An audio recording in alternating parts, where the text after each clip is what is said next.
I've tried making this video a couple times now, but I keep getting distracted or I keep messing up on what I'm saying or whatever, so it's whatever.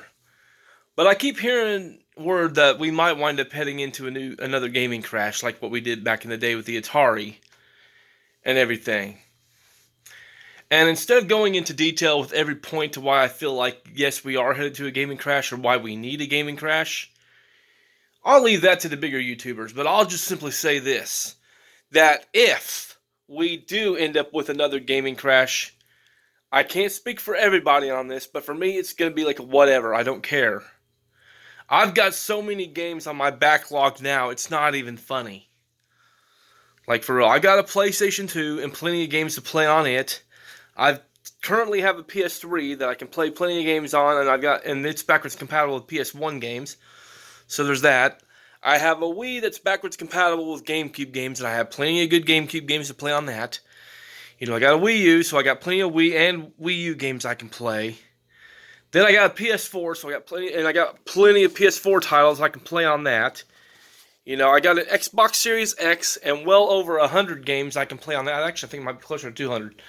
But still, I got plenty of games I can play, you know, between Xbox Original, Xbox 360, you know, Xbox One and Xbox Series X games.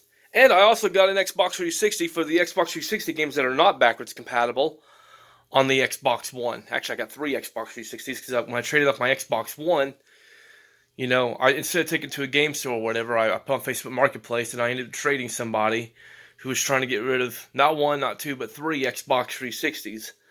And yes, they're the newest models and they work like new. So yeah, so that's one hell of a deal. So yeah.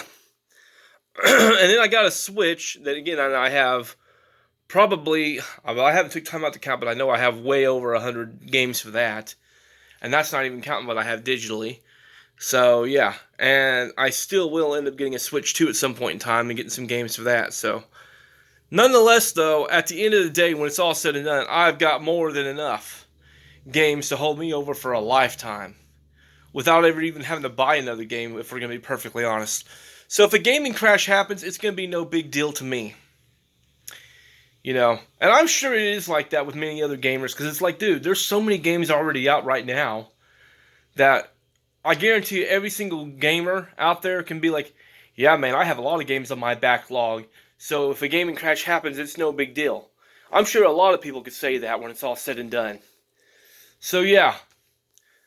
Now, I don't think a gaming crash is going to fix anything anymore. I think the damage has been done so much to the point that it's not going to make a difference. Just my opinion. You know, like, I feel like we're at the point of no return when it comes to how bad the modern day gaming has gotten and everything. So, yeah. So I don't think a gaming crash is going to fix nothing. I could be wrong. I've been wrong before, so, yeah. But, I don't know.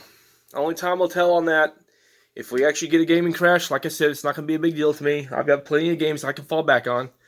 So, yeah. It's not like what it was back in the day with the first gaming crash where there was jack shit to fall back on. So, yeah. Y'all take care. God bless and peace.